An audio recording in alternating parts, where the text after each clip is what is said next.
રાજ્યના મુખ્યમંત્રી ભૂપેન્દ્ર પટેલે આજે અંકલેશ્વર ખાતે 637 કરોડ 90 લાખ રૂપિયાના વિવિધ વિકાસ કાર્યોનું ખાતમુહૂર્ત તથા લોકાર્પણ કર્યું હતું, જે અંતર્ગત 586 કરોડ 2 લાખ રૂપિયાના વિવિધ વિકાસ કામોનું ખાતમુહૂર્ત અને 51 કરોડ 88 કરોડના ખર્ચે નવનિર્મિત વિકાસ પ્રકલ્પોનું લોકાર્પણ કરી જિલ્લાવાસીઓને વિકાસની ભેટ ધરી હતી.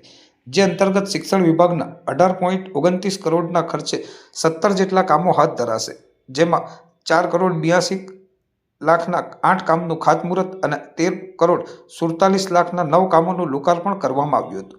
આ પ્રોજેક્ટમાં નવી શાળાઓ અને વર્ગખંડોનું નિર્માણ સામેલ છે, જે સુવિધાઓ ભરૂચ, જંબુસર, આમોદ અને હાંસોટ તાલુકાના હજારો વિદ્યાર્થીઓને ગુણવત્તાયુક્ત શિક્ષણનું શ્રેષ્ઠ વાતાવરણ પૂરું પાડશે.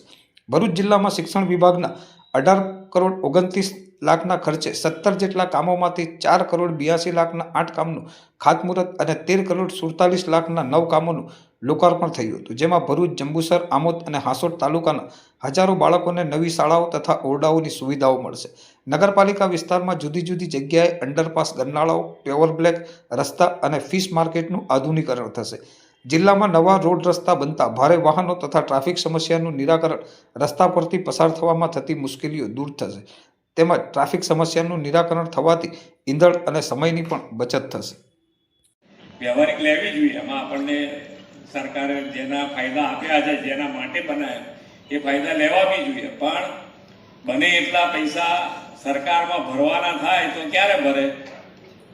કે ભાઈ આવકે થાય છે એ પ્રમાણે આપણો ધંધો ચાલે છે, ધંધાની સાથે રોજગારીઓ પણ એટલી મળે. આ બધા જ આંકડા જે નાની મોટી તમને બૂમો સાંભળવા મળતી હોય એની સામે કે ભાઈ આજે આટલી બધી આવક થતી હોય એટલે ઇન્ડસ્ટ્રીઝ એટલી ચાલે છે. ને ઇન્ડસ્ટ્રીઝ ચાલે ક્યારે? કે એને જોઈતી દરેક સુવિધા સરકાર પહોંચાડી રહી છે.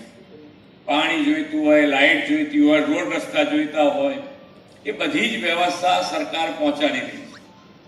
પણ દરેક દેશ પોતપોતાનું જુએ તો આપણે પણ માન્ય વડાપ્રધાન શ્રીની હાકલ હમણાં જે કિસાન સન્માન નિધિનો ઉત્સવ મનાયો ત્યારે એમણે હાકલ કરી છે કે વોકલ ફોર લોકલ.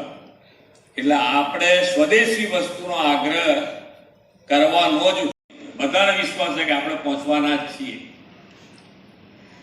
ગુજરાત તો ભાગ્યશાળી છે કે આદરણીય શ્રી નરેન્દ્રભાઈ મોદીના નેતૃત્વનો અઢી દાયકાથી લાભ મળી રહ્યો છે અને તેમણે ગુજરાતમાં વીજળી, પાણી, રોડ રસ્તા જેવા પાયાના ઇન્ફ્રાસ્ટ્રક્ચરની સાથે સામાજિક ઉત્થાન મજબૂત ઇમારત ઊભી કરી છે. એ દિશામાં ભરૂચ જિલ્લો પણ આગળ વધ્યો છે. આજે મળી રહેલા વિકાસ કાર્યોમાંથી 576 કરોડ રૂપિયાના વિકાસ કાર્યો તો રોડ કનેક્ટિવિટીના છે. આ ખૂબ સારા રોડો છે. એની વાત કરું હું તમને તો આમાં 400 કરોડ રૂપિયાના ખર્ચે 46 કિલોમીટરનો 4 લેન આમોદ, રોઝા, ટંકારિયા, મુલેરા રોડ છે.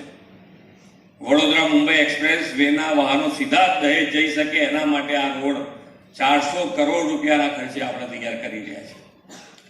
એની સાથે સાથે જે બીજો રોડ લીધો છે એ 42 કરોડ રૂપિયાના ખર્ચે 4 લેન બનાવવા જઈ રહ્યા છે, અંકલેશ્વર વાલિયા નેત્રંગ રોડ. અને એ જ રીતે વાલિયા ઝઘડિયા રોડ પણ 60 કરોડના ખર્ચે બનાવવાના છે. એ બધા જ આજે ખાતમુહૂર્ત થયા છે.